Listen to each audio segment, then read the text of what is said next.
pertemuan kita hari ini membawa kebaikan. Mudah-mudahan Allah Subhanahu Wa Taala sembuhkan penyakit-penyakit kita. Allah berikan kebaikan buat diri kita di dunia dan di akhirat, insya-Allah. Allah mudahkan segala urusan kita, Allah kabulkan segala hajat-hajat kita. Amin ya rabbal alamin.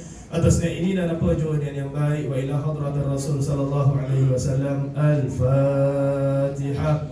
A'udzu billahi minasyaitonir rajim. Bismillahirrahmanirrahim. Alhamdulillahi rabbil alamin. الرحمن الرحيم مالك يوم الدين إياك نعبد وإياك نستعين اهدنا الصراط المستقيم صراط الذين أنعمت عليهم غير المغضوب عليهم ولا الضالين آمين أستغفر الله العظيم الذي لا إله إلا القيوم وأتوب إليه أستغفر الله العظيم الذي لا إله إلا هو الحي القيوم وأتوب إليه أستغفر الله العظيم الذي لا إله إلا هو الحي القيوم وأتوب إليه أستغفر الله العظيم الذي لا إله إلا هو الحي القيوم أتوب إليه سبحان الله الحمد لله ولا إله إلا الله سبحان الله الحمد لله ولا إله إلا الله سبحان الله الحمد لله ولا إله إلا الله حسبي ربي جل الله ما في قلبي غير الله نور محمد صلى الله لا إله إلا الله حسبي ربي جل الله ما في قلبي غير الله نور محمد صلى الله لا إله إلا الله حسبي ربي جل الله ما في قلبي غير الله نور محمد صلى الله لا إله إلا الله لا إله إلا الله لا إله إلا الله لا إله إلا الله محمد رسول الله لا إله إلا الله لا إله إلا الله لا إله إلا الله محمد رسول الله لا إله إلا الله لا إله إلا الله لا إله إلا الله محمد رسول الله يا ذا الجلال والإكرام إكرام يا ذا الجلال والإكرام أمتنا على دين الإسلام يا ذا الجلال والإكرام يا ذا الجلال والإكرام يا ذا الجلال والإكرام أمتنا على دين الإسلام يا ذا الجلال والإكرام يا ذا الجلال والإكرام يا ذا الجلال والإكرام أمتنا على دين الإسلام يا الله يا الله يا فتاه يا عليم رب افتح قلوبنا فتوح العارفين